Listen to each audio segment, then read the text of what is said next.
Magandang araw po sa lahat. Welcome to my YouTube channel, Dexter Works at your service. Salamat sa Panginoon at binigyan tayo ng pagkakataon na makapagbahagi. Gagawin natin ngayon ay ituturo ko sa inyo kung paano mag-repair at pagkatapos ay ituturo ko sa inyo ang mga color coding o wiring connection nitong color coding na handle switch ng Honda XRM 110. Ngayon meron tayong handle switch dito mga idol. Ang gagawin natin dito, lilinisin tapos i-repair natin.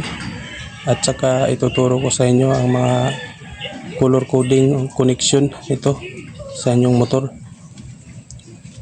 Ngayon isa-isahin natin nito. Ito po yung handle switch ng XRM 110 mga idol. Ang kaibahan po dito sa XRM 110 at saka XRM 125, yung sa XRM 125 na handle switch doon sa kanyang ilaw, wala pong on off, wala po ito mga idol. Itong on off, ayan, ito po yung on off nya. Ito yung advantage sa Honda XRM 110 na handle switch. Meron siyang switch para sa ilaw, on off switch. Ayan. Sa XRM 125 kasi wala itong on off switch, at saka sa mga bagong Honda XRM 125 FI ngayon walang on off switch yung handle switch.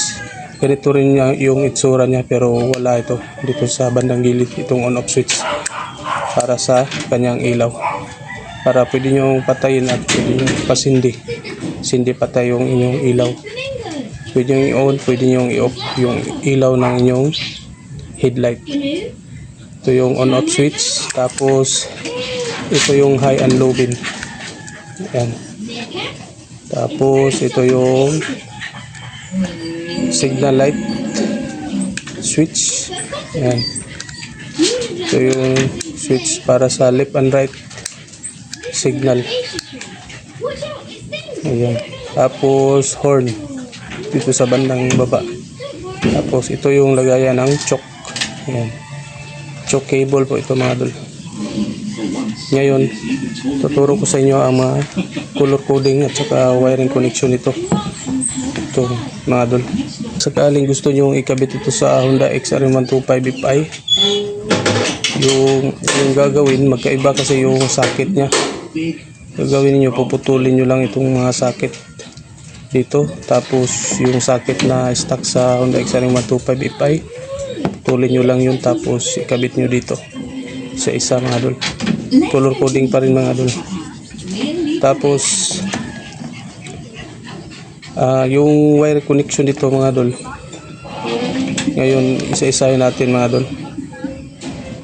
Pareho lang sila ng color coding sa Honda XRM 125 FI. Tapos yung iba doon ay hindi na pwede nang i-condemn at huwag na lang gamitin. Importante na function lahat yung mga ilaw. Yan mga idol. Ito hindi na ito magagamit kapag FI yung kakabitan nito. Ngayon mga idol, isahin natin yung mga color coding wiring connection nito. Itong unahin natin itong sa kanyang headlight. Ayan. Ito po yung para sa kanyang headlight mga idol. Itong kulay dilaw. Ayan. Ito po yung pinaka main source o common main supply ng kuryente para sa kanyang ilaw o headlight.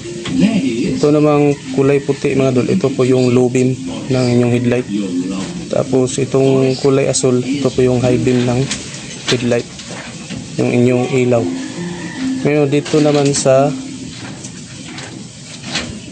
kanyang signal light mga idol, ayan, dito sa kanyang signal light mga idol, meron itong dalawang kulay, tatlo pala itong kulay. Ayan, verde o green wire. Itong kulay orange, ito po yung sa left side ng inyong signal light sa inyong ilaw. Tapos itong sky blue, ito po yung para sa right side ng inyong signal light. Tapos green, ito po yung ground ng inyong signal light. Tapos itong isang light green, ito po yung para sa busina mga idol. Tapos itong kulay itim at saka kulay gray, ito po yung para sa accessories wire. Itong kulay itim na wire or sa positive supply, galing po ito sa susian. Yung kulay itim na inyong susian mga idol, itong kulay itim rin na wire, doon nyo ikakabit. I-color coding nyo lang doon sa pagkabit mga idol. Tapos itong gray, ito po yung galing sa laser. Yan lang mga idol. Meron pang natira dito mga idol, dalawang kulay. Ito kulay kayumanggi o brown wire at saka green wire. Itong brown wire para po ito sa inyong tail light.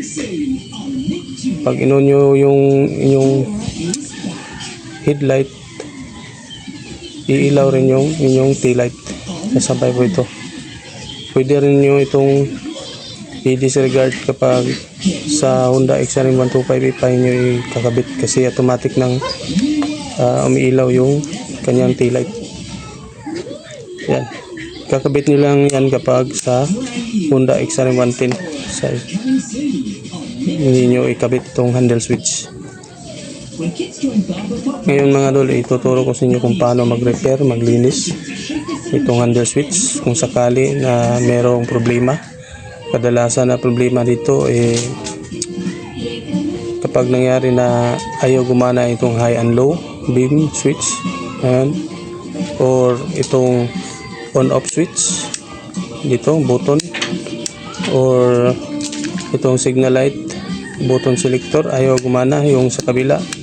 Halimbawa dito sa left side, sa left turn na signal light ayaw umilaw o ayaw gumana.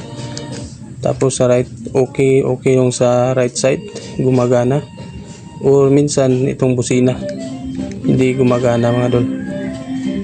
At meron akong tips mga idol, kapag nalito kayo sa mga color coding dito sa mga wire dito mga idol, pwede nyo buksan dito sa loob. Baybayin nyo lang yung galing dito, dalawang wire sa horn switch. Baybayin nyo lang patungo sa mula dito sa kanyang contact point dito sa loob patungo sa labas. Makikita nyo na pag nabuksan niyo kung anong kulay ng wire dito sa kanyang horn switch kapag nabuksan natin. Yan, ituturo ko sa inyo mga idol kung paano ito i-repair o linisan. Sakaling mag-malfunction itong mga button selectors dito, ang gagawin ninyo ay i-repair nyo lang o linisan nyo lang, lihain nyo. Ngayon buksan na natin. Tingnan natin. Ito lang yung gagawin ninyo kapag nalito kayo o kung ano yung kulay dito sa kanyang button selector. Buksan nyo lang itong switch. Tapos tingnan nyo sa loob kung ano yung color coding ng button selector na gusto nyong malaman. Tulad nitong horn, yung button switch ng kanyang busina, pwede nyo buksan mga idol. Ngayon buksan muna natin. Meron itong takip. Ayan mga idol. Or halimbawa dito sa kanyang ilaw, itong switch dito mga idol. Ayan. Dito sa high and low beam, ayan, ito po yung kulay niya mga idol. Sa kanyang high and low beam, kulay puti at saka kulay asul, blue wire at saka white wire mga idol. Tama po ito. Itong kulay pula na wire dito, ito po yung patungo sa galing sa ating on off switch. Ayan. Itong on off switch, ayan, meron po itong dalawang wire. Kapag inon natin, lalabas siya dito sa dalawang wire, sa kulay pula na wire at saka brown wire. Dito po siya galing sa kulay dilaw na wire. Ayan. Gagawin ninyo mga idol, kapag mag-malfunction yung isang button selector dito, linisin nyo lang, lihain nyo lang mga idol. Tulad nito, halimbawa itong on-off switch na button selector mga idol, ay tanggalin nyo lang itong dalawang tornilyo na maliliit. Halimbawa mga idol, tanggalin natin.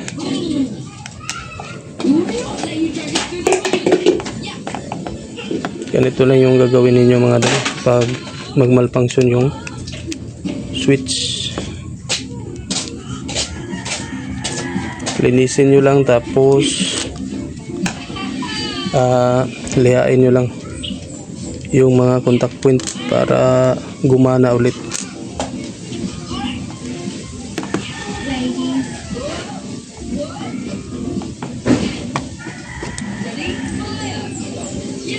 Ayan, tanggal na. Ito na yung sinasabi ko mga idol na contact point. Ayan, halimbawa itong on-off switch nag-malfunction mga idol. Ganito lang yung gagawin niyo mga idol. Tanggalin niyo lang. Ayan. Tatanggal ito mga idol. Ayan. Tapos dahan-dahan lang kasi meron siyang bulitas dito sa loob. Ayan, nalaglag. Tsaka mga maliliit na springs. Ayan. Ito yung sinasabi ko mga idol. Ito yung lilinisin ninyo mga idol. Itong contact point, lihaan nyo lang yan mga idol, para mag-function siya ulit. Tapos ingatan nyo mga idol, dahan-dahan lang sa pagbaklas para hindi mawala yung mga maliliit na spring at saka yung kanyang bulitas dito sa loob. Ayan mga idol, meron kasi itong spring mga idol. Ayan.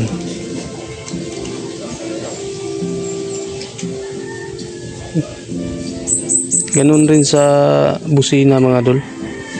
Pag hindi nag-function, okay pa yung inyong busina, tapos ayaw gumana yung inyong busina, linisin nyo lang yung contact point mga idol. Ito po yung mga contact point nya. Ito yung kinakabit ko mga idol. Ito maliliit. Kasi nagkakaroon yan ng corrosion minsan kapag sa katagalan, kaya nagmamalfunction. Ayan, tapos meron itong spring dito sa likuran. Ayan, meron itong lagayan ng spring. Tsaka bulitas rin. Ayan.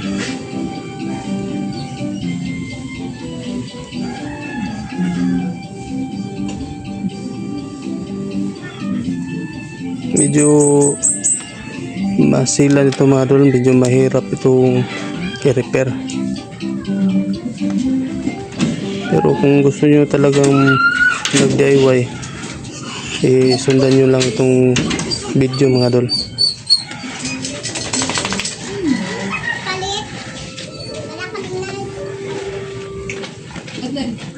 Ayan. Ito na yung spring. Lagyan nyo lang ng grasa kapag gusto nyong DIY. Tapos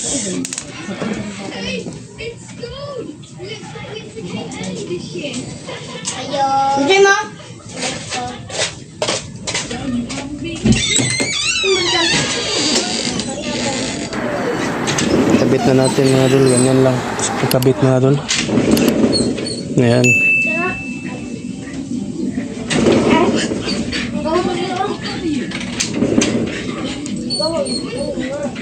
Ayan mga idol, kailangan talaga na ingatan natin yung bulitas at saka spring mga idol, na hindi siya malaglag o tumapon o tumalsik. para hindi siya mawala mga idol.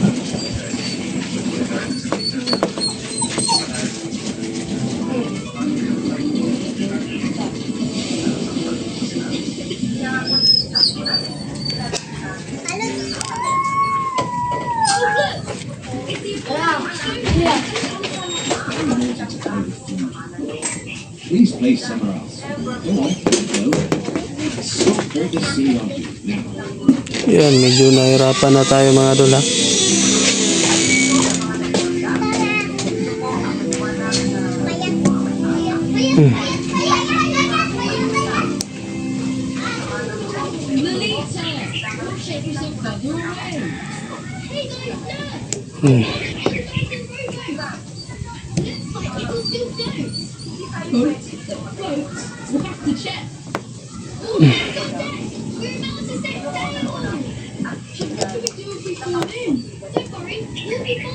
We can always change into a life preserver ring. Sailors, boost your courage, offer you a sea shanty.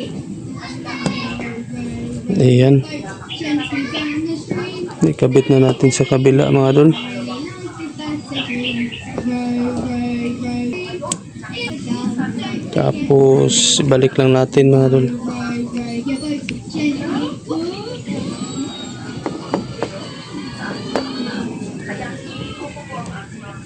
Yan. I have wheat to grind and no mill to do it with. What are we going to do now? Ayan. Balik na natin mga idol. Balik na natin yung mga tornilyo para hindi tumilapon yung spring at saka yung kanyang bulitas mga idol. Look at these lovely block paintings. That's the only outside and so Ayan. and with clear hair. That's what I call a local trend. Good stuff. Well done. Ganyan lang yung gagawin ninyo mga idol kapag nagmalfunction siya. Linisin nyo lang mga idol. Ihaan nyo lang yung mga contact point dito sa loob. Yan, dito at saka doon sa kabila, yung maliliit. Yan, yan yung kulay dilaw mga idol. Yan yung common ng kanyang headlight switch. Yan yung source ng kanyang kuryente, pinaka source niya. Are these your lights of the car? Saka dito rin mga idol sa kanyang signal light switch, button selector. Avocado treat just work. Linisin nyo lang dyan sa loob kapag nag-malfunction rin. Yan, tanggalin natin para makita ninyo mga idol.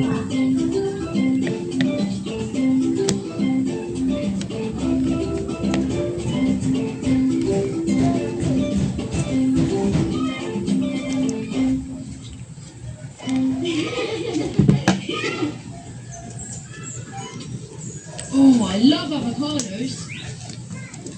It's Ayan, and so tasty, Papa. tanggal na natin yung isa. Do you like it? Sadly now, there isn't a single avocado left in our tree. Oh, why is that? Because we've picked all of them. Yes, but why aren't there any more? And we love avocados so much, we should get another avocado tree. You will have to be very patient. To start off, we could all start an avocado tree, and then we will choose one to plant. Yan, ito yung sinasabi ko kanina mga idol kapag Avocados.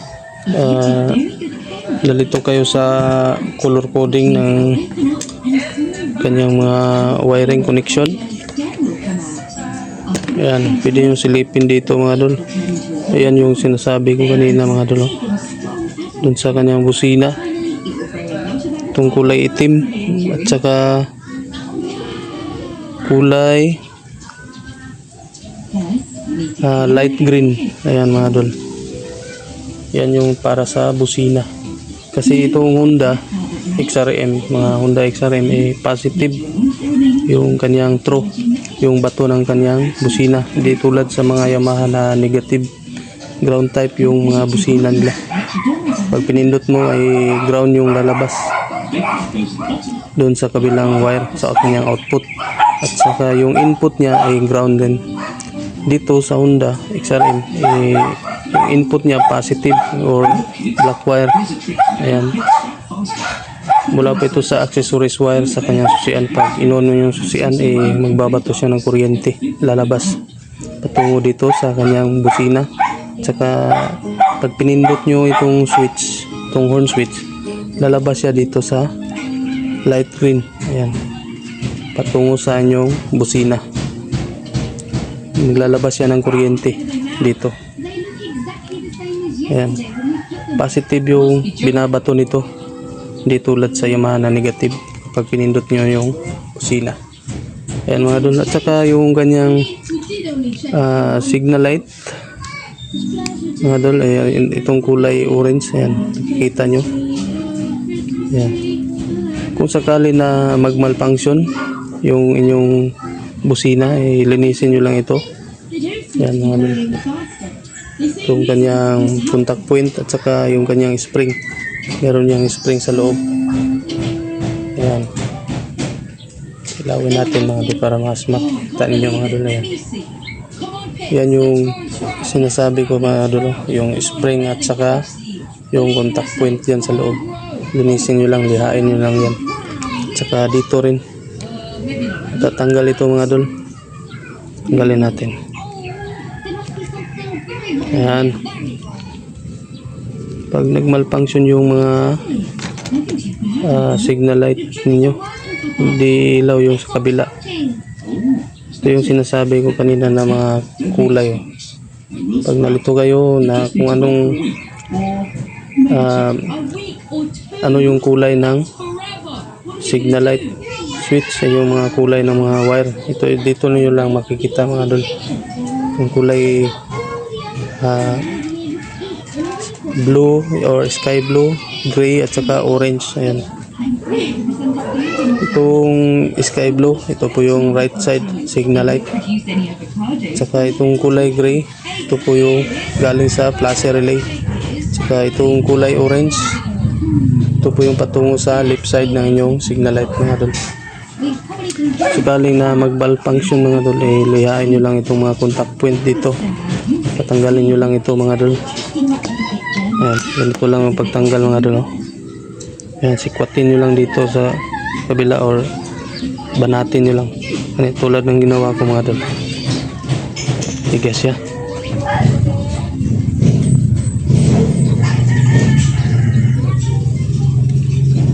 Kung matigas, kuha lang kayo ng panikwat. Ayan, tanggal na siya mga idol. Ayan. Ito yung sinasabi ko mga idol. Tingnan nyo, marumi na. Di na ito magpa-function ito mga idol. Nagmalfunction na yung kanyang signal light dito kasi marumi na siya, napuno na ng corrosion mga idol, tsaka kalawang. Ayan, kinalawang na yung sa loob. Ayan, ang gagawin nyo dyan, lilihain nyo lang yan dito. Ayan, lihain nyo dito mga idol. Ayan, tapos dito rin lihain nyo. Tapos kung kailangan palitan yung spring sa loob, palitan niyo. Meron itong spring sa loob mga idol dito. Ayan, sa ilalim, sa likod nitong contact point dito, meron niyang spring. Kadalasan kinakalawang, kaya pinapalitan mga idol. Tanggalin natin para makita niyo yung tsura ng ganyan.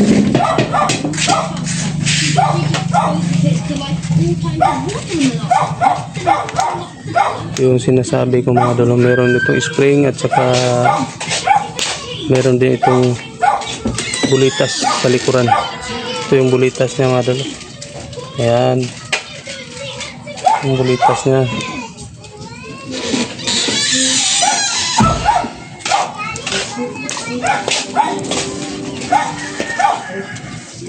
Ito lang yung lilinisin yung mga idol, itong surface na to, lihain nyo lang para bumalik yung function niya. Yan, tanggalin lang natin para makita nyo yung kanyang spring sa loob. Ayan,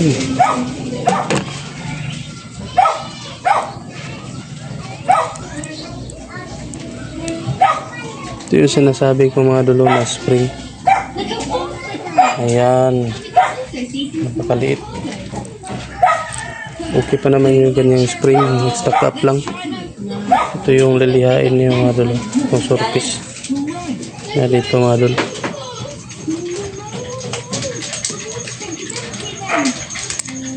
Ayan. Tapos balik lang natin. Ito lang yung lilihain niyo mga idol, para mag-function ulit. At saka dito sa kabila, ayan, napakaruminam na puno ng kalawang ang lilihain ninyo mga idol. Itong portion na to mga idol, kiskisin ko kasi wala tayong liha mga idol. Ayan, ito lang yung lilihain nyo na portion hanggang sa kita nyo yung parang bilog na contact point, tatlong bilog na. So pag malinis na, balik nyo lang. Yan.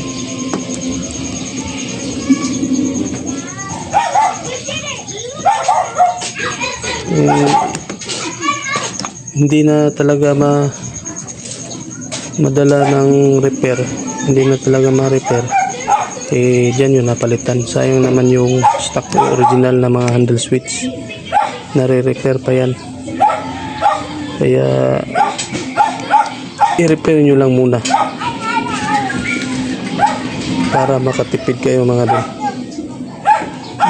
Mahal pa naman yung stock original na mga handle switch.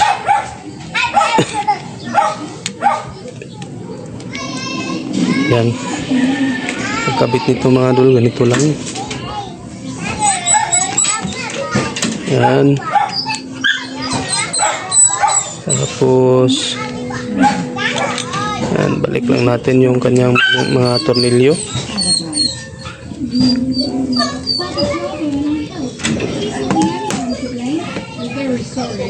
Yan. Ganun lang yung gagawin ninyo mga idol kapag kalimutan nyo yung color coding ng mga wire. Tanggalin nyo lang dito mga idol. Baklasin nyo lang siya dito, yung handle switch, at saka baybayan nyo. Yan. Kulay itim yung kanyang mga wire dito sa kanyang kusina, ito sa kanyang horn switch. Black at saka light green. Light green mga idol. Black at saka light green. Yan yung patungo sa kanyang busina. Ayan. Itong dalawang kulay dito mga idol. Ayan. Ito yung patungo sa kanyang busina. Itong isang wire. Ito yung galing sa positive supply or accessories wire. Yung kulay itim. Ayan. Mula dito sa kulay itim na wire, lalabas dito sa light green na wire pag pinindot ninyo yung positive na kuryente. Ayan. Ngayon mga idol, ibabalik na natin. Ngayon, balik na natin yung kanyang takip. Ayan.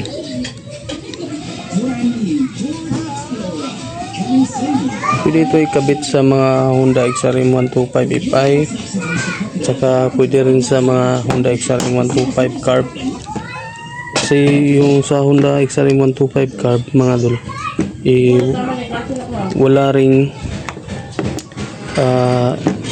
wala ring switch yung kanyang ilaw.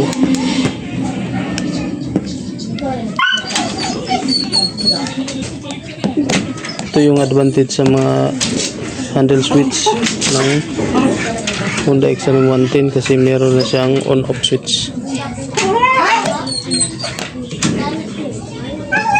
Yan mga idol. Ito lang natin siya kakabit mga idol. Sinsa na kayo kasi maingay yung aso dito mga idol.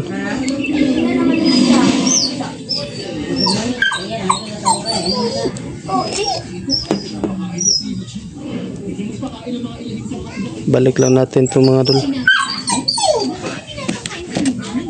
Doy.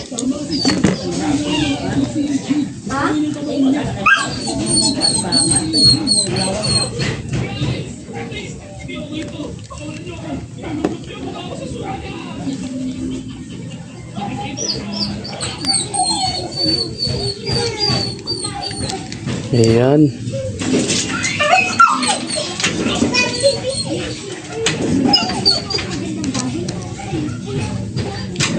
Ganito lang yung gagawin ninyo mga idol. Ganito lang pag-repair at saka paglinis ng handle switch.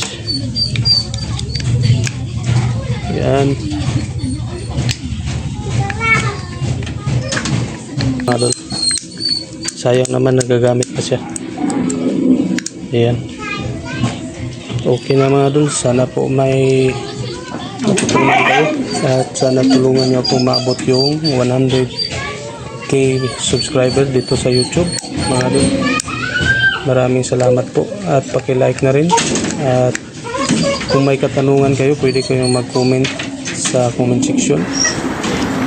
Ayan mga idol. Maraming salamat po sa panonood. Red chip sa lahat. Peace. I'm out.